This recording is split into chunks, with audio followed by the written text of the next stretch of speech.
Hello everyone, greetings from Vivekananda PU College. Okay. In last classes we have discussed the physics, chemistry and even maths parts also. Today we are stepping on to biology part. That is a beautiful chapter of biology I am today dealing with. That is Namma Parisara or our environment. Before going to the topic, I just want to discuss some of the aspects related to your topic called Namma Parisara or our environment. What do you mean by our environment? Parisara andre enu? Okay. The aspects which we are covering in our surroundings, which including your biotic part and even abiotic part.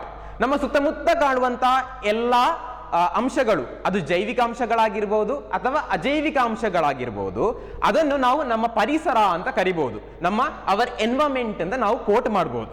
Okay, what you mean by ಪರಿಸರ ಅಥವಾ ನಮ್ಮ environment in more technical word? Okay, our environment, okay, it is a component, it is a part of a system where you can see the interaction, this is important, interaction of biotic and abiotic factors. Okay, our environment is defined as it is a system where you can find the interaction of a biotic and abiotic component. Okay, ನಮ್ಮ ಪರಿಸರ ಅಂದ್ರೆ ಅದೊಂದು ಅಂಶ ಅಥವಾ it is a unit. Okay, which consist, ಅದು ಏನು ಒಳಗೊಂಡಿರ್ತದೆ? ಅದ್ರಲ್ಲಿ ನಮ್ಮ ಜೈವಿಕ ಅಂಶಗಳು ಮತ್ತು ಅಜೈವಿಕ ಅಂಶಗಳನ್ನು ಒಳಗೊಂಡಿರ್ತವೆ. ಓಕೆ, ನೀವು ಯಾವುದೋ ಒಂದು ಕಾಡಿಗೆ ಹೋಗಿ, ಆಯ್ತಾ, ಆ ಕಾಡಲ್ಲಿ ನಿಮ್ಗೆ ಏನೆಲ್ಲ ಕಾಣಸಿಗ್ಬೋದು? ಸರೀಸೃಪಗಳಿರ್ಬೋದು, ಅಲ್ಲಲ್ಲಿ ಹಕ್ಕಿಗಳು ಹಾರಾಡ್ತಾ ಇರ್ಬೋದು, ತುಂಬಾ ದೊಡ್ಡದಾದ ಮರಗಳಿರ್ಬೋದು, ಅಷ್ಟೇ ಚಿಕ್ಕದಾದ ಗಿಡಗಂಟಿಗಳಿರ್ಬೋದು. ಇವೆಲ್ಲವನ್ನು ನೋಡುವಾಗ ನಿಮ್ಗೆ ಏನ್ ಅನ್ನಿಸ್ತದೆ? ಇಲ್ಲಿ ಯಾವುದೋ ಒಂದು ಇಂಟರಾಕ್ಷನ್ ಅಥವಾ ಪ್ರತಿವರ್ತನೆ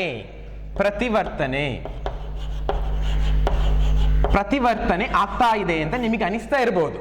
ಹೇಗೆ ಪ್ರತಿವರ್ತನೆ sir? What you mean by interaction sir ಅಂತ ನಿಮ್ಮ ಕ್ವಶನ್ ಇದ್ರೆ, you take a example of abiotic factor. ಗಾಳಿ ಇದೆ, ನೀರಿದೆ, take a example of biotic factor. ನಾವೆಲ್ಲ ಲಿವಿಂಗ್ ಆರ್ಗ್ಯಾನಿಸಮ್ಸ್ ಇದ್ದೇವೆ, ಮನುಷ್ಯರಿದ್ದೇವೆ, ಪ್ರಾಣಿ ಪಕ್ಷಿಗಳಿವೆ, ನಮಗೆಲ್ಲ ಉಸಿರಾಡ್ಲಿಕ್ಕೆ ಗಾಳಿ ಬೇಕು. ಆ ಗಾಳಿ ಎಲ್ಲಿಂದ ಸಿಗ್ತದೆ? ಅಟ್ಮಾಸ್ಫಿಯರ್ ಇಂದ ಸಿಗ್ತದೆ. ಓಕೆ, ನಮಗೆ ಕುಡಿಲಿಕ್ಕೆ ನೀರು ಬೇಕು. ಯಾಕೆ ನೀರು ಬೇಕು sir? It is for your metabolic activity, ನಿಮ್ಮಲ್ಲಿರುವ ಜೀರ್ಣಕ್ರಿಯೆಯನ್ನು ಪ್ರಚೋದನೆ ಪಡಿಸಲಿಕ್ಕೆ. ಇದಕ್ಕೆ ನೀರು ಎಲ್ಲಿಂದ ಸಿಗ್ತದೆ? ನಮ್ಮ ನೇಚರ್ ಇಂದ ಸಿಗ್ತದೆ. ದಟ್ ನೀರು ಅಥವಾ ಗಾಳಿ ಇವೆಲ್ಲ ಅಜೈವಿಕ ಅಂಶಗಳಲ್ಲಿ ಬರ್ತವೆ. ನಾವೆಲ್ಲ ಲಿವಿಂಗ್ ಆರ್ಗ್ಯಾನಿಸಮ್, ಬದುಕಿರುವಂತಹ ಜೀವಿಗಳು, ನಾವೆಲ್ಲಿ ಬರ್ತೇವೆ? ಜೈವಿಕ ಅಂಶಗಳಲ್ಲಿ ಬರ್ತೇವೆ.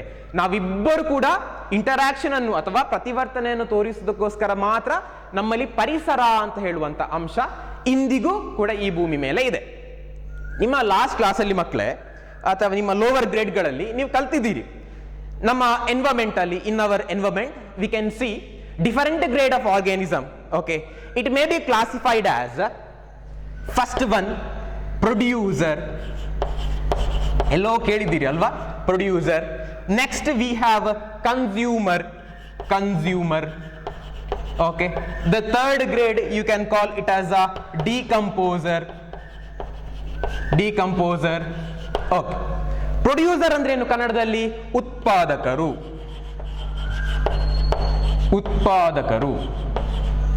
What you mean by consumer? It is ಭಕ್ಷಕರು. ಫೈನ್, ಉತ್ಪಾದಕರಾಯ್ತು ಸರ್, ಭಕ್ಷಕರಾಯ್ತು ಸರ್, ಕೊನೆಗೆ ಉಳಿದದ್ದು ಯಾವುದು? ದೇ ಆರ್ ಡಿಕಂಪೋಸರ್ಸ್, ಅಂದ್ರೆ ವಿಘಟಕರು.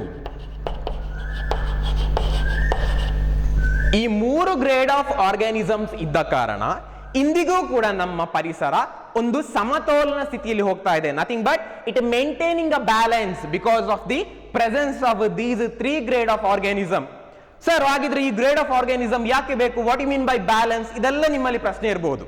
Okay, my dear students, what you mean by producer ಅಂದ್ರೆ, say you take a plant, ಒಂದು ಗಿಡವನ್ನು ತಕೊಳ್ಳಿ ಅಥವಾ ಒಂದು ಎಲೆಯ ಎಕ್ಸಾಂಪಲ್ ತಕೊಳ್ಳಿ.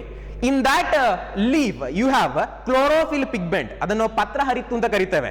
ಓಕೆ, ಯಾವಾಗ ಫ್ರಮ್ ದಿ ಸೋಲಾರ್ ಸನ್ನಿಂದ ಲೈಟ್ ಯಾವಾಗ ಪೆನೆಟ್ರೇಟ್ ಆಯ್ತು on the surface of the leave, okay, chlorophyll pigments get activated.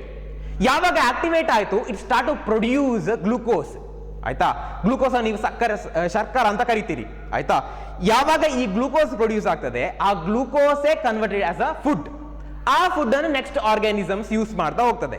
Producers are the community, okay, which utilize solar radiation, okay, in the presence of chlorophyll. They produce food. They comes under producers.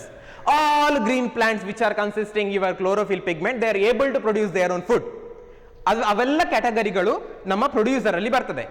ಪತ್ರ ಹರಿತಿನ ಸಹಾಯದಿಂದ ಯಾವೆಲ್ಲ ಹಸಿರು ಸಸ್ಯಗಳು ಅವರಿಗೆ ಬೇಕಾದಂತಹ ಆಹಾರವನ್ನು produce ಮಾಡಲಿಕ್ಕೆ, ಉತ್ಪಾದನೆ ಮಾಡಲಿಕ್ಕೆ ಶಕ್ತರಾಗಿದ್ದಾರಾ, ಅವರೆಲ್ಲರೂ ನಮ್ಮ ಉತ್ಪಾದಕರು ಅಂತ ಹೇಳುವಂತಹ ಗ್ರೂಪಿನಲ್ಲಿ ಬರ್ತದೆ, ಅಥವಾ ಉತ್ಪಾದಕರು ಅಂತ ಹೇಳುವಂತಹ ವಿಧದಲ್ಲಿ ಬರ್ತದೆ. What you mean by consumer sir? Consumers ಅಂದ್ರೆ it is again a grade of organism which utilise food from the producer ಇಂದ ಹೋಗಿ ಫುಡ್ ಅನ್ನು ತೆಕೊಂಡು ಅವುಗಳು ಬದುಕ್ತಾ ಇದ್ರೆ, if they are surviving their life, okay, by obtaining food from your producer, they are known to be a consumer. ಏನು ಭಕ್ಷಕರು ಅಂದ್ರೆ ಇಟ್ ಇಸ್ ಅ ಆರ್ಗ್ಯಾನಿಸಮ್. ಭಕ್ಷಕರು ಅಂದ್ರೆ ಅದೊಂದು ವಿಧ, ನಮ್ಮ ಪರಿಸರದಲ್ಲಿ ಇರುವಂತಹ ವಿಧ.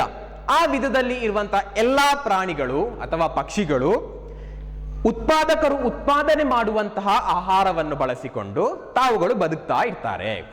ಹಾಗಾದ್ರೆ ವಿಘಟಕರು ಏನ್ ಸರ್? What you mean by decomposer sir? Decomposer, okay, today what we are call as we are maintaining a balance in our nature, we are maintaining a balance in our environment ಅಂತ ನಾವೇನೆಲ್ಲ ಕರಿತೇವೆ, ದಟ್ ಬ್ಯಾಲೆನ್ಸ್ ಮೇಂಟೈನ್ ಆಗಬೇಕಿದ್ರೆ the important aspect is from decomposer. All the organisms, okay, are getting a birth on the surface of earth, okay, they utilize all the food or nutrition from the nature, then they are getting into their huge their growth. Even with the growth they are adopting many metabolic process. They are later give a birth to young one called reproduction. These are all aspect of life which is happening in every organism's life. At the end of the day, okay, they are getting into death. Okay, when the death happens, the organism start to undergo a process called decomposition. ಕೊಳೆತು ಹೋಗುವಂತದ್ದು. ಎಲ್ಲಾ ಜೀವಿಗಳು ಬದುಕ್ತಾ ಇರ್ತಾರೆ.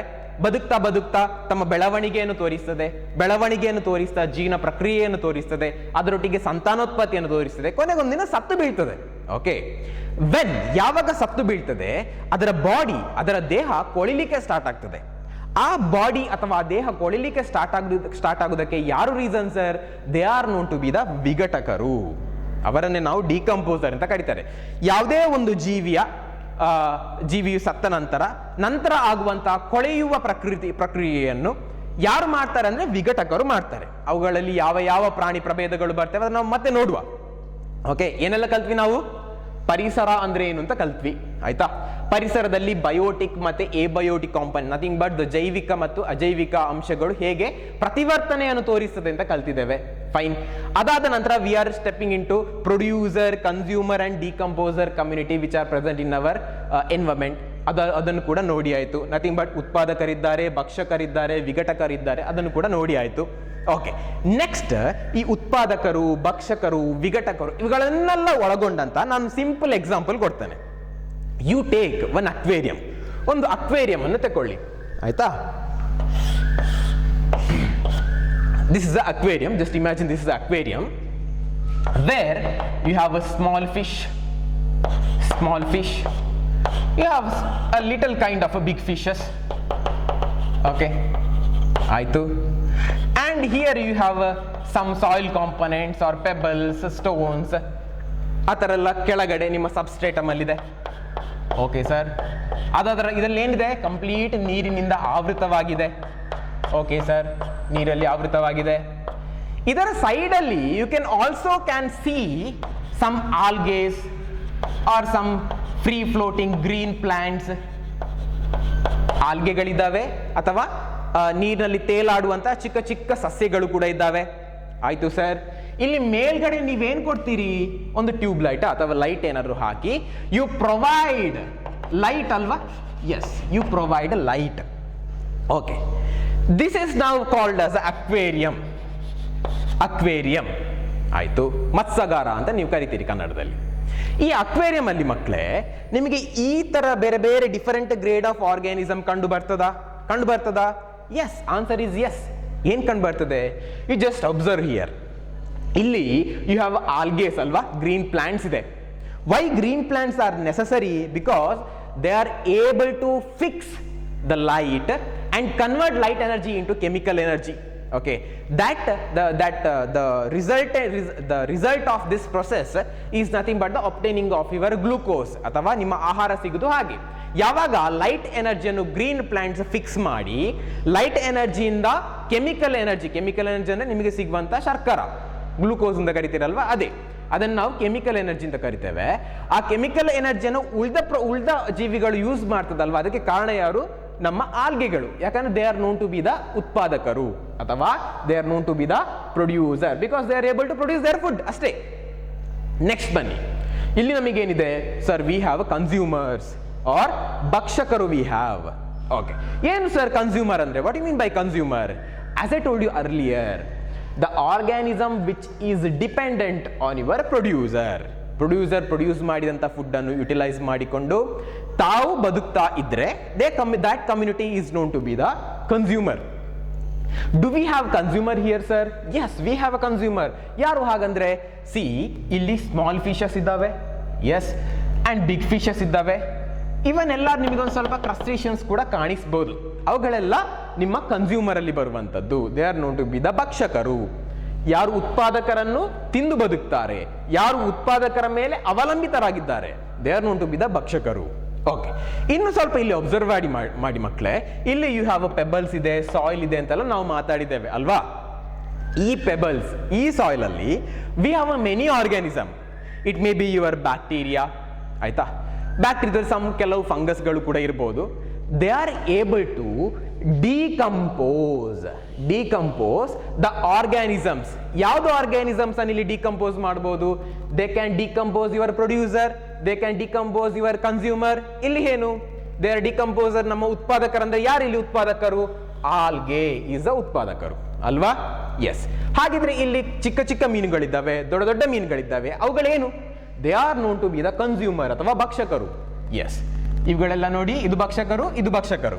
ಈ ಭಕ್ಷಕರನ್ನು ಈ ಉತ್ಪಾದಕರು ಯಾವಾಗ ಸತ್ತು ಬೀಳ್ತದ ಅದನ್ನು ಡಿಕಂಪೋಸ್ ಮಾಡಲಿಕ್ಕೆ, ವಿಘಟನೆ ಮಾಡಲಿಕ್ಕೆ ಇರುವಂತಹ ಆರ್ಗ್ಯಾನಿಸಮ್ ನಾವು ಡಿಕಂಪೋಸರ್ ಅಂತ ಕರಿತೇವೆ. ಅದೇ ಇಲ್ಲಿ ಕೆಲವೆಲ್ಲ ಬ್ಯಾಕ್ಟೀರಿಯಾಗಳು, ಬ್ಯಾಕ್ಟೀರಿಯಾ ಅಥವಾ ಕೆಲವು ಫಂಗಸ್, ಇವುಗಳೆಲ್ಲ ನಮ್ಮ ವಿಘಟಕರಾಗಿ ಕಾಣಸಿಗ್ತಾರೆ. Okay, this is just a example ನಿಮಗೆ ಅರ್ಥ ಆಗಲಿಕ್ಕೆ. ಫೈನ್. ಇಷ್ಟಾದ ನಂತರ ನಾವು ಸರ್ ಈ ನ್ಯಾಚುರಲ್ ರಿಸೋರ್ಸ್ ಅಂದ್ರೆ ಏನು? ಈ ಯಾವುದು ಮ್ಯಾನ್ ಮೇಡ್ ಇಕೋಸಿಸ್ಟಮ್, ಹಾಗಾದ್ರೆ ಇಕೋಸಿಸ್ಟಮ್ ನ ಕಾನ್ಸೆಪ್ಟ್ ಏನು ಅಂತೆಲ್ಲ ನೋಡ್ಲಿಕ್ಕೆ ಬರುವ. Okay, the ecosystem concept is a very beautiful concept in biology. Okay, ಆ ಇಕೋಸಿಸ್ಟಮ್ ಅಂದ್ರೆ ಏನು ಅಂತ ನೋಡುವ, ಆಯ್ತಾ? ಇಕೋಸಿಸ್ಟಮ್ ಅದನ್ನು ಕನ್ನಡದಲ್ಲಿ ನಾವು ಪರಿಸರ ವ್ಯವಸ್ಥೆ ಅಂತ ಕರಿತೇವೆ.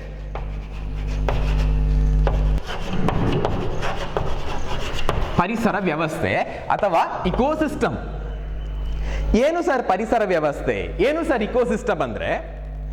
ಯಾವುದೇ ಒಂದು ಸಿಸ್ಟಮ್ ಅಲ್ಲಿ ಅಥವಾ ಯಾವುದೇ ಒಂದು ವ್ಯವಸ್ಥೆಯಲ್ಲಿ if you can find these 3 category of organism ಅಂದ್ರೆ ಇಟ್ ಇಸ್ ಅ ಇಕೋಸಿಸ್ಟಮ್. ಇನ್ನೊಮ್ಮೆ ಹೇಳಿ, ಇಫ್ ಇನ್ ಎನಿ ವ್ಯವಸ್ಥೆ or if in any system, if you can find all these 3 category of an organism, what are these 3 category? Producers, consumer, decomposers, ಇವುಗಳೆಲ್ಲ ಇದ್ರೆ okay, ಅದನ್ನು ನಾವು ecosystem ಅಂತ ಕರಿತೇವೆ. ಅದನ್ನು ನಾವು ಪರಿಸರ ವ್ಯವಸ್ಥೆ ಅಂತ ಕರಿತೇವೆ. ಯಾವುದೋ ಒಂದು ವ್ಯವಸ್ಥೆಯಲ್ಲಿ ನಮಗೆ ಉತ್ಪಾದಕರು, ಭಕ್ಷಕರು, ವಿಘಟಕರನ್ನು ಕಂಡು ಬರ್ತಾ ಇದ್ರೆ ಅದನ್ನು ನಾವು ಪರಿಸರ ವ್ಯವಸ್ಥೆ ಅಂತ ಕರಿತೇವೆ.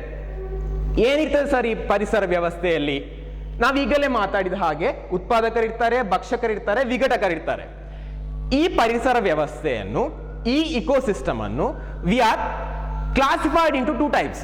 ಅದನ್ನು ನಾವು ಎರಡು ಟೈಪ್ ಆಗಿ, 2 ವಿಧಗಳಾಗಿ ವಿಂಗಡಣೆ ಮಾಡಿದ್ದೇವೆ. One is a natural ecosystem. Second one is man made ecosystem. ಇನ್ನೊಮ್ಮೆ ಹೇಳಿ ಮಕ್ಕಳೇ, the first one is natural ecosystem, second one is man made ecosystem. Okay, ಹಾಗಾದ್ರೆ ಕನ್ನಡದಲ್ಲಿ ಏನು ಸರ್ ನ್ಯಾಚುರಲ್ ಇಕೋಸಿಸ್ಟಮ್ ಅಂದ್ರೆ ಏನು? ಮ್ಯಾನ್ ಮೇಡ್ ಇಕೋಸಿಸ್ಟಮ್ ಅಂದ್ರೆ ಏನು? ಪ್ರಾಕೃತಿಕ ಪರಿಸರ ವ್ಯವಸ್ಥೆ. ಪ್ರಾಕೃತಿಕ ಪ್ರಾಕೃತಿಕ ಪರಿಸರ ವ್ಯವಸ್ಥೆ, ಪ್ರಕೃತಿಯಲ್ಲಿ ಆಲ್ರೆಡಿ ಲಭ್ಯ ಇರುವಂತದ್ದು. It is your natural. Second one, man made ecosystem. What you mean by man made ecosystem? ಕೃತಕ ಪರಿಸರ ವ್ಯವಸ್ಥೆ. ಕೃತಕ ಪರಿಸರ ವ್ಯವಸ್ಥೆ. ನಿಮ್ಮ ಟೆಕ್ಸ್ಟ್ ಬುಕ್ ಅಲ್ಲಿ ಈ ನ್ಯಾಚುರಲ್ ಇಕೋಸಿಸ್ಟಮ್ ಅಥವಾ ಪ್ರಾಕೃತಿಕ ಪರಿಸರ ವ್ಯವಸ್ಥೆಯನ್ನು ನೈಸರ್ಗಿಕ ಪರಿಸರ ವ್ಯವಸ್ಥೆ ಅಂತಲೂ ಕೊಟ್ಟಿದ್ದೇವೆ. ನೈಸರ್ಗಿಕ ಪರಿಸರ ವ್ಯವಸ್ಥೆ ಅಂತಲೂ ಕೊಟ್ಟಿದ್ದಾರೆ. ಒನ್ ಅಂಡ್ ದ ಸೇಮ್, ಎರಡು ಕೂಡ ಒಂದೇ. Sir, can you give me example for natural ecosystem? Can you give me example for man made ecosystem? ಅಂದ್ರೆ yes, I can give you. The first one ಈಗ ನಾವು ಡಿಸ್ಕಸ್ ಮಾಡುವ. Natural ecosystem ಅಂದ್ರೆ ಏನು? You take a dense forest, ಆಯ್ತಾ? ತುಂಬಾ thick canopy ಇರುವಂತಹ ದಟ್ಟವಾದಂತಹ ಅಭಯಾರಣ್ಯಗಳು, ಕಾಡುಗಳು. ಈ ಕಾಡುಗಳಾಗಿರ್ಬೋದು, ಈ ವೈಲ್ಡ್ ಥಿಕ್ ಫಾರೆಸ್ಟ್ ಆಗಿರ್ಬೋದು, ಅವುಗಳೆಲ್ಲ ನಿಮ್ಮ ನೈಸರ್ಗಿಕ ಪರಿಸರ ವ್ಯವಸ್ಥೆಯಲ್ಲಿ ಬರುವಂಥದ್ದು. ಅಥವಾ ನಿಮ್ಮ in your natural ecosystem you can find a dense forest ಅಥವಾ ಅ ವೈಲ್ಡ್ ಫಾರೆಸ್ಟ್. ಹೇಗೆ ಸರ್ ಈ ವೈಲ್ಡ್ ಫಾರೆಸ್ಟ್ ಇದರಲ್ಲಿ ಬರ್ತದೆ? ಯಾಕಂದ್ರೆ ಇದನ್ನು ಮಾಡಿರುವಂಥದ್ದೇ ಪ್ರಕೃತಿ, ಆಯ್ತಾ? ಇದಕ್ಕೆ ಯಾರು ಇನ್ಫ್ಲುಯೆನ್ಸ್ ಮಾಡಿರುವಂಥದ್ದಲ್ಲ, ಅಥವಾ ಯಾರೋ ಹೋಗಿ ಕಾಂಪೊನೆಂಟ್ಗಳನ್ನು ಕಾಂಟ್ರಿಬ್ಯೂಟ್ ಮಾಡಿದ್ದಲ್ಲ. ಪ್ರಕೃತಿಯೇ ಅದಕ್ಕೆ ಬೇಕಾದಂತಹ ಇವುಗಳು ಯಾವುದೆಲ್ಲ ಪ್ರೊಡ್ಯೂಸರ್ಗಳನ್ನು ಉಂಟು ಮಾಡಿ, ಕನ್ಸ್ಯೂಮರ್ಸ್ಗಳನ್ನು ಉಂಟು ಮಾಡಿ, ಡಿಕಂಪೋಸರ್ಸ್ ಅನ್ನು ಉಂಟು ಮಾಡಿ, ಪ್ರಕೃತಿ are the nature it self created the ecosystem is called your natural ecosystem ಅಥವಾ ನೈಸರ್ಗಿಕ ಪ್ರಕೃತಿ ವ್ಯವಸ್ಥೆ. ಮ್ಯಾನ್ ಮೇಡ್ ಇಕೋಸಿಸ್ಟಮ್ ಅಂದ್ರೆ ಏನು? ಇದು ಮನುಷ್ಯ ನಿರ್ಮಿತ ಅಥವಾ ಕೃತಕ ಪರಿಸರ ವ್ಯವಸ್ಥೆ ಆಗಿದೆ. ನೀವು ನೋಡಿರ್ಬೋದು ಮಕ್ಕಳೇ, ಕೆಲವೆಲ್ಲರೂ ಡ್ಯಾಮ್ ಕಟ್ತಾರೆ ಅಥವಾ ಚಿಕ್ಕ ಚಿಕ್ಕ ಕೆರೆಗಳನ್ನು ಅವರು ಮಾಡ್ತಾರೆ, ಅಥವಾ ನಾವು ಈ ಇಕೋ ಪಾಂಡ್ ಅಂತ ಕರಿತೇವಲ್ವಾ, ಅವುಗಳೆಲ್ಲ ನಮ್ಮ ಈ ಕೃತಕ ಪರಿಸರ ವ್ಯವಸ್ಥೆಯಲ್ಲಿ ಬರುವಂಥದ್ದು. This is not so important, ನಿಮಗೆ ಇನ್ಫಾರ್ಮೇಶನ್ಗೆ ಇರಲಿ ಅಂತ. ಓಕೆ, ಇನ್ನೊಮ್ಮೆ ಹೇಳಿ ಮಕ್ಕಳೇ, ಇನ್ ಇಕೋಸಿಸ್ಟಮ್ ವಿ ಹ್ಯಾವ್ 2 category ಅಲ್ವಾ? The first one is natural ecosystem. Okay, the second one is man made ecosystem. Fine, ಅದನ್ನೇ ಕನ್ನಡದಲ್ಲಿ ಪರಿಸರ ವ್ಯವಸ್ಥೆ ಅಂತ ಕರಿತೇವೆ. ಅವುಗಳನ್ನೇ ಕನ್ನಡದ ವಿಧಗಳಾಗಿ ನೈಸರ್ಗಿಕ ಪ್ರಕೃತಿ ವ್ಯವಸ್ಥೆ ಮತ್ತೆ ಕೃತಕ ಪ್ರಕೃತಿ ವ್ಯವಸ್ಥೆ ಅಂತ ಕೂಡ ನಾವು ಕ್ಯಾಟಗರೈಸ್ ಮಾಡಿದ್ದೇವೆ. ಅಂಡ್ ಅದರಲ್ಲಿ ನಾವು ಬೇಕಾದಂತಹ ಉದಾಹರಣೆ ಅವರ examples also we have seen ಅಲ್ವಾ? ಓಕೆ, ನಾವೀಗ ಏನೆಲ್ಲ ಡಿಸ್ಕಸ್ ಮಾಡಿ ಆಯ್ತು? ಕಮ್ಯುನಿಟಿಗಳ ಬಗ್ಗೆ ಮಾತಾಡಿ ಆಯ್ತು, ಅಂಡ್ ಇಲ್ಲಿ ಇಕೋಸಿಸ್ಟಮ್ಗಳ ಬಗ್ಗೆ ಕೂಡ ಮಾತಾಡಿ ಆಯ್ತು. ಇನ್ನು ನಾವು ನಿಜವಾದ ಕಾನ್ಸೆಪ್ಟಿಗೆ ಎಂಟರ್ ಆಗ್ತಿದ್ದೇವೆ. Okay,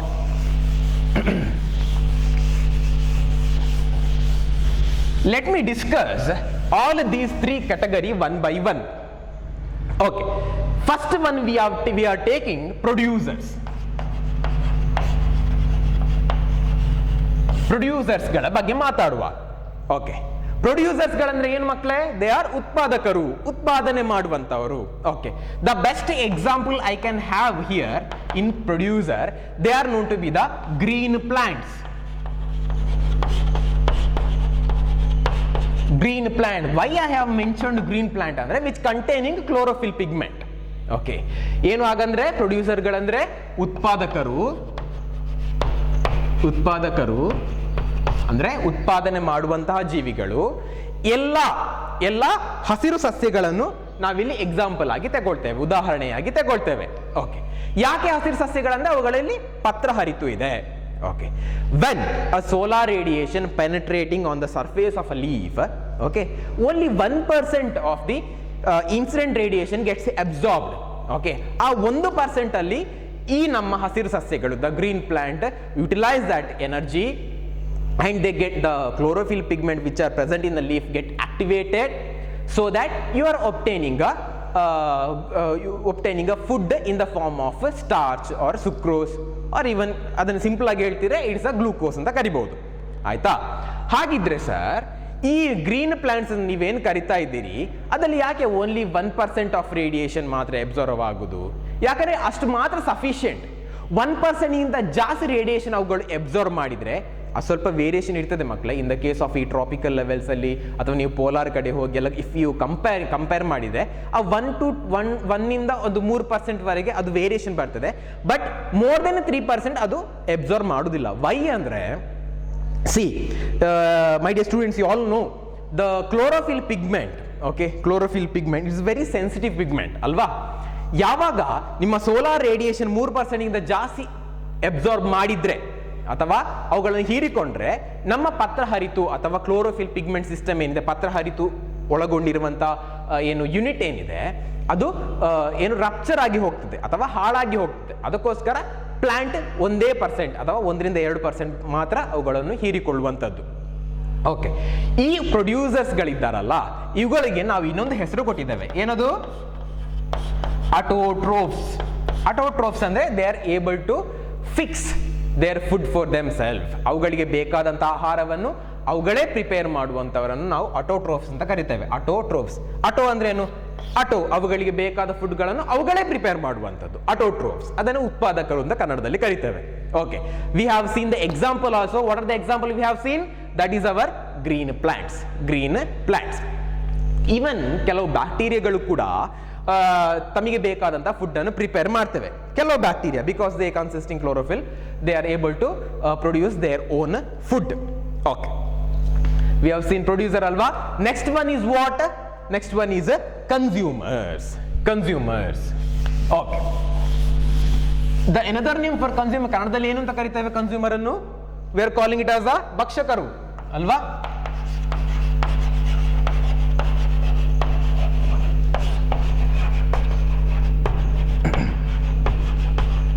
Okay, in our textbook they have given, okay, consumers are the group of organism, okay, they depend on the producer directly or indirectly.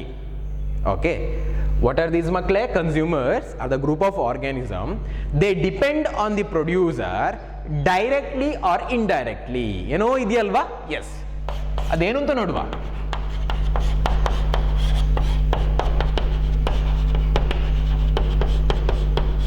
Okay, ಕನ್ನಡದಲ್ಲಿ ಮಾತಾಡುವ ಫಸ್ಟಿಗೆ. ಭಕ್ಷಕರು ಅಂದ್ರೆ ಒಂದು ಪ್ರಭೇದ, ಒಂದು ವಿಧವಾದ ಜೀವಿಗಳು ನಮ್ಮ ಉತ್ಪಾದಕರ ಮೇಲೆ ಅವುಗಳು ಪ್ರತ್ಯಕ್ಷವಾಗಿ ಅಥವಾ ಪರೋಕ್ಷವಾಗಿ ಅವಲಂಬಿತರಾಗಿದ್ದಾರೆ. ಇನ್ನೊಮ್ಮೆ ಹೇಳುವ, ಭಕ್ಷಕರು ಅಂದ್ರೆ ಆಯ್ತಾ, ಅದು ಒಂದು ಗುಂಪಿನ ಜೀವಿಗಳು ಯಾವುದು ಉತ್ಪಾದಕರ ಮೇಲೆ ಪ್ರತ್ಯಕ್ಷವಾಗಿ ಅಥವಾ ಪರೋಕ್ಷವಾಗಿ ಅವಲಂಬಿತರಾಗಿದ್ದಾರೆ. ಏನು ಹಾಗಂದ್ರೆ ಪ್ರತ್ಯಕ್ಷವಾಗಿ, ಪರೋಕ್ಷವಾಗಿ, directly or indirectly? What you mean by that? Okay, ಅದಕ್ಕಿಂತ ಮುಂಚೆ ನಾನು ಕೆಲವೆಲ್ಲ ಟರ್ಮ್ಸ್ ಬರೀತೇನೆ ಅಲ್ಲಿ, ಮತ್ತೆ ಅದು ಏನು ಅಂತ ಎಕ್ಸ್ಪ್ಲೇನ್ ಮಾಡ್ತಾನೆ. Okay, first one is primary consumer. First one is primary consumer. Second one is, yes, second one is primary consumer, secondary consumer.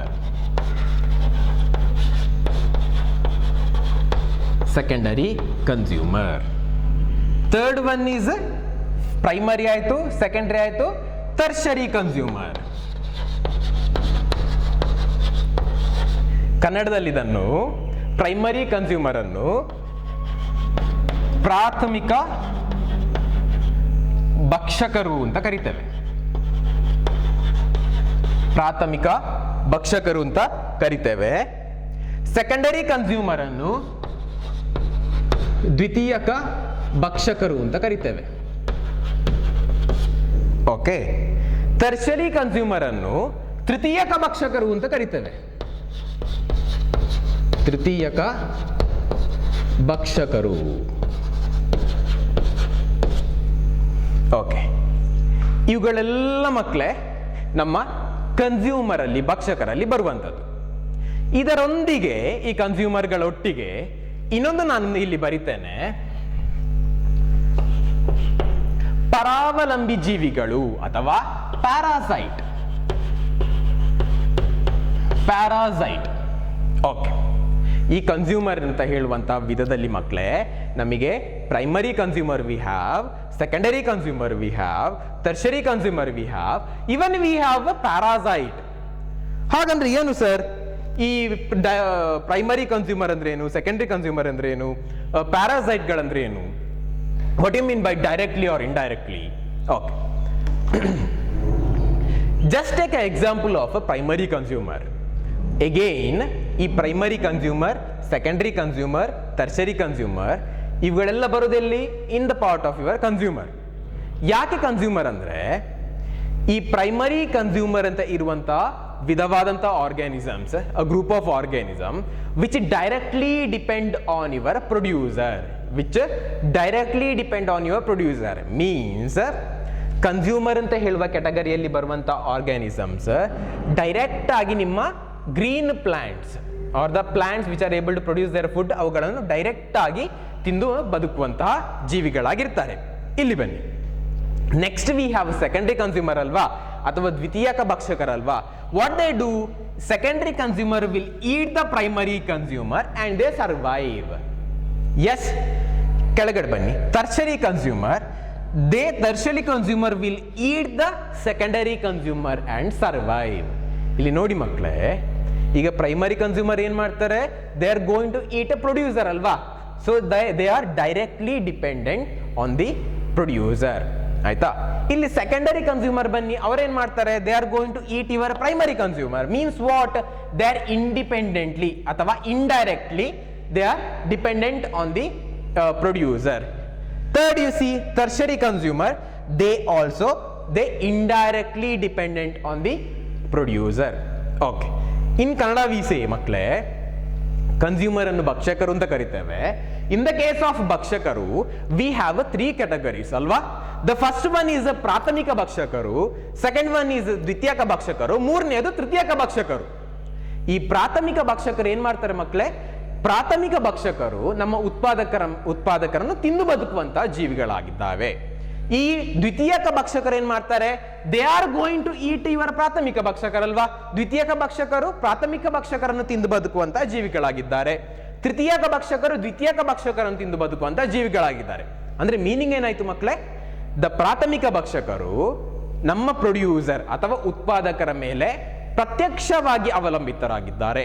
ದ್ವಿತೀಯಕ ಭಕ್ಷಕರು ಮತ್ತು ತೃತೀಯಕ ಭಕ್ಷಕರು ನಮ್ಮ ಉತ್ಪಾದಕರ ಮೇಲೆ ಪರೋಕ್ಷವಾಗಿ ಅವಲಂಬಿತರಾಗಿದ್ದಾರೆ. ಓಕೆ, ಇಷ್ಟು ಕಾನ್ಸೆಪ್ಟ್ ನಿಮ್ಗೆ ಅರ್ಥ ಆಯ್ತು ಅಂತ ಅನ್ಕೊಳ್ತೇನೆ. ಇಲ್ಲಿ ಐ ಹ್ಯಾವ್ ರಿಟನ್ ಪ್ಯಾರಾಸೈಟ್ ಅಥವಾ ಪರಾವಲಂಬಿ ಜೀವಿಗಳು. ಈ ಪರಾವಲಂಬಿ ಜೀವಿಗಳು ಕೂಡ ಹಾಗೆ, ಯಾವುದೋ ಒಂದು ಗಿಡ, ಯಾವುದೋ ಒಂದು ಪ್ರಾಣಿ, ಇವುಗಳ ಮೇಲೆ ತಮಗೆ ಬೇಕಾದಂತಹ ನ್ಯೂಟ್ರಿಷನ್ಗಳಿಗೋಸ್ಕರ ಅಥವಾ ಆಹಾರಕ್ಕೋಸ್ಕರ ಬದುಕುವಂತ ಜೀವಿಗಳಾಗಿರ್ತಾರೆ.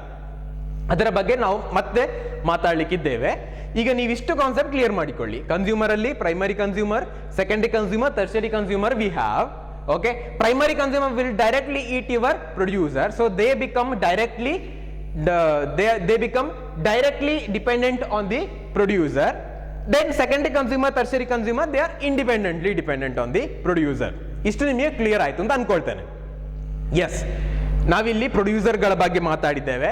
Next we have studied consumers. ನಮಗೇನು ಉಳ್ಕೊಳ್ತು ಈಗ, ಡಿಕಂಪೋಸರ್ಸ್ ಉಳ್ಕೊಳ್ತು ಅಲ್ವಾ. ಆ ಡಿಕಂಪೋಸರ್ಸ್ ಬಗ್ಗೆ ಒಮ್ಮೆ ನೋಡುವ.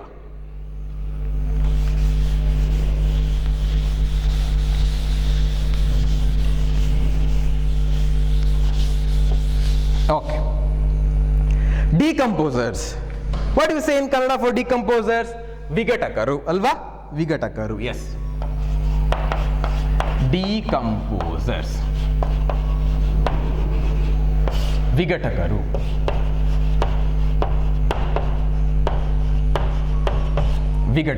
Okay, ನಮಗೆ ಬೇಕಾದಂತಹ ಜೀವಿಗಳು ಯಾವುದು? ಉತ್ಪಾದಕರು, ಭಕ್ಷಕರು, ವಿಘಟಕರು. ಉತ್ಪಾದಕರು ತಮಗೆ ಬೇಕಾದಂತಹ ಆಹಾರವನ್ನು they are able to produce. ಭಕ್ಷಕರು ಅವುಗಳನ್ನು ತಿಂದು ಬದುಕ್ತಾರೆ. ಯಾವಾಗ ಈ ಉತ್ಪಾದಕರು ಅಥವಾ ಭಕ್ಷಕರು ಸತ್ತು ಬೀಳ್ತಾರೆ, ಆಯ್ತಾ, ಯಾವಾಗ they undergoes a process of death, okay, ಆ ಟೈಮಲ್ಲಿ this kind of organism came into picture. ಈ ಟೈಪ್ ಆಫ್ ಆರ್ಗ್ಯಾನಿಸಮ್ ಅಲ್ಲಿ ನಿಮಗೆ ಬೆಳಕಿಗೆ ಬರ್ತಾರೆ. ಸತ್ತು ಬಿದ್ದಂತಹ ಆರ್ಗ್ಯಾನಿಸಮ್ ಅಲ್ಲಿ, ಸತ್ತು ಬಿದ್ದಂತಹ ಪ್ರಾಣಿಗಳಲ್ಲಿ, okay, they are able to decompose because they consisting different kind of enzyme. ಅದನ್ನು ಕಿಣ್ವ ಅಂತ ಕರಿತೇವೆ. ಆ ಎನ್ಸೈಮ್ಗಳು ಇರುವ ಕಾರಣ ಈ ಬ್ಯಾಕ್ಟೀರಿಯಾಗಳಾಗಿರ್ಬೋದು, ಫಂಗಸ್ ಆಗಿರ್ಬೋದು, ಸತ್ತು ಬಿದ್ದಂತಹ ಜೀವಿಗಳಲ್ಲಿ ತಮ್ಮ ಕ್ರಿಯೆಯನ್ನು ಪ್ರಾರಂಭಿಸ್ತದೆ. ಓಕೆ, ಹೇಗೆ ಕ್ರಿಯೆಗಳನ್ನು ಪ್ರಾರಂಭಿಸ್ತದೆ? ಓಕೆ, ಯಾವಾಗ ಒಂದು ಪ್ರಾಣಿ ಅಥವಾ ಪಕ್ಷಿ ಅಥವಾ ಯಾವುದೋ ಒಂದು ಸಸ್ಯ, okay, they undergo the process of death, they falled on the surface. Generally they falled on the ಸರ್ಫೇಸಿಗೆ ಬಿದ್ದ ತಕ್ಷಣ ನಮ್ಮ ಬಾಡಿಗಳಲ್ಲಿ, ಸೇ ಟೇಕ್ ಅ ಎಕ್ಸಾಂಪಲ್, ನಾನೊಂದು ಸಸ್ಯ ಈಗ, ಆಯ್ತಾ, ನಾನು ಸತ್ತು ಬೀಳ್ತೇನೆ. ಈಗ ನನ್ನ ಬಾಡಿಯಲ್ಲಿ ಎನ್ಸೈಮ್ಸ್ ಇದೆ ಅಲ್ವಾ, we have something called enzyme which are catalysing our metabolic process ಅದ್ರ ಬಗ್ಗೆ ನಾವು ಕಲ್ತಿದ್ದೇವೆ ಆಯ್ತಾ. ನಮ್ಮಲ್ಲಿ ತುಂಬ ಕಿಣ್ವಗಳಿದ್ದಾವೆ, ನಮ್ಮ ಜೀರ್ಣಕ್ರಿಯೆಗೆ ಬೇಕಾದಂಥದ್ದು ಅಥವಾ ಬೇರೆ ಯಾವುದು ಪರ್ಪಸ್ಗೆ ಬೇಕಾದಂಥ ಕಿಣ್ವಗಳಿದ್ದಾವೆ. ನಾನು ಸತ್ತು ಬಿದ್ದಾಗ ಕೂಡ ಅವುಗಳು ನಮ್ಮ ಬಾಡಿಯಲ್ಲಿ ಆಕ್ಟಿವ್ ಆಗೇ ಇರ್ತದೆ. ನಾವು ನಮ್ಮ ಜೀವನಕ್ಕೆ ಬೇಕಾಗಿ ಏನೆಲ್ಲ ಆಹಾರವನ್ನು ತಿಂತಾ ಇದ್ದೇವೋ ಅವುಗಳ ಜೀರ್ಣಕ್ರಿಯೆಗೆ ಯಾವುದೆಲ್ಲ ಕಿಣ್ವಗಳು ಹೆಲ್ಪ್ ಮಾಡ್ತಾ ಇದ್ದವೋ ಅವುಗಳು ನಾವು ಸತ್ತ ಬಿದ್ದ ತಕ್ಷಣ ನಮ್ಮನ್ನೇ ತಿನ್ನಲಿಕ್ಕೆ ಪ್ರಾರಂಭಿಸ್ತದೆ ಆಯ್ತಾ. ಇಂಥ ಸಂದರ್ಭದಲ್ಲಿ ನಮ್ಮ ದೇಹ ಅಂತ ಹೇಳುವುದು ಇಂಥೆಲ್ಲ ಬ್ಯಾಕ್ಟೀರಿಯಾಗಳಿಗೆ ಅಥವಾ ಫಂಗಸ್ಗೆ ಬೇಕಾದಂಥ ಮನೆ ಆಗಿರ್ತದೆ. When these bacterias or fungus acquired our body, they generally get a nutrition from our body ಅಲ್ವಾ. ನಾವು ಫುಡ್ ತಿಂದು ನಾವು ಕೊಬ್ಬಿ ದಷ್ಟಪುಷ್ಟವಾಗಿರ್ತೇವೆ. ನಮ್ಮ in our body we have many nutrition for these small organisms, micro organism, bacteria ಮತ್ತು ಫಂಗಸ್ಗೆ they start to utilising all the nutrition in our body so that ನಮ್ಮ ದೇಹ ನಮ್ಮ body they undergo process of decomposition ಆಯ್ತಾ, ವಿಭಜನೆಗೆ ಒಳಪಡ್ತದೆ. ಯಾವಾಗ ವಿಭಜನೆಗೊಳಪಡ್ತದ ನಮ್ಮಲ್ಲಿದ್ದಂಥ ಎಲ್ಲ ನಮ್ಮ ಬಾಡಿ ಪಾರ್ಟ್ಸ್ ಆಗಿರ್ಬೋದು, ಸೆಲ್ಸ್ ಆಗಿರ್ಬೋದು, ಅವುಗಳಲ್ಲಿ ವಿಭಜನೆ ಆಗಿ complex system gets converted into simpler form. Yes, ಅವುಗಳನ್ನೆಲ್ಲ ಮಾಡುವುದು ನಮ್ಮ ವಿಘಟಕರು. ಎಸ್, ಹಾಗಿದ್ರೆ ಡಿಕಂಪೋಸಿಷನ್ ಅಂದ್ರೆ ಏನು? Conversion of complex substance into simple substance by the decomposers. ಮಾಡುವವರು ಯಾರು ಅಂತ ಅಷ್ಟೇ, ಡಿಕಂಪೋಸರ್ಸ್. ಓಕೆ, ಕಾಂಪ್ಲೆಕ್ಸ್ ಅನ್ನು ಸಿಂಪಲ್ ಮಾಡುವಂತ the conversion of complex substance into simpler substance by the decomposers is called as a decomposition. ನಮ್ಮ ಬಾಡಿಯಲ್ಲಿ ತುಂಬ ಕಾಂಪ್ಲೆಕ್ಸ್ ಆಗಿರುವಂತಹ ಸಬ್ಸ್ಟೆನ್ಸ್ ಇರ್ತದೆ, ಅದನ್ನು ಸರಳವಾಗಿ ಪರಿವರ್ತನೆ ಮಾಡುವಂತಹ ಕೆಲವು ಜೀವಿಗಳನ್ನು ನಾವು ವಿಘಟಕರು ಅಂತ ಕರಿತೇವೆ. ಈ ವಿಘಟಕರು ಮಾಡುವಂಥ ಪ್ರಕ್ರಿಯೆ ವಿಭಜನೆ, ಅದನ್ನು ನಾವು ಡಿಕಂಪೋಸಿಷನ್ ಅಂತ ಕರಿತೇವೆ. ಓಕೆ, ನಾವು ಇವತ್ತು ಪ್ರೊಡ್ಯೂಸರ್ ಏನು ಅಂತ ನೋಡಿದ್ದೇವೆ, ಕನ್ಸ್ಯೂಮರ್ ಏನು ಅಂತ ನೋಡಿದ್ದೇವೆ, ಡಿಕಂಪೋಸ್ ಏನು ಅಂತ ನೋಡಿದ್ದೇವೆ.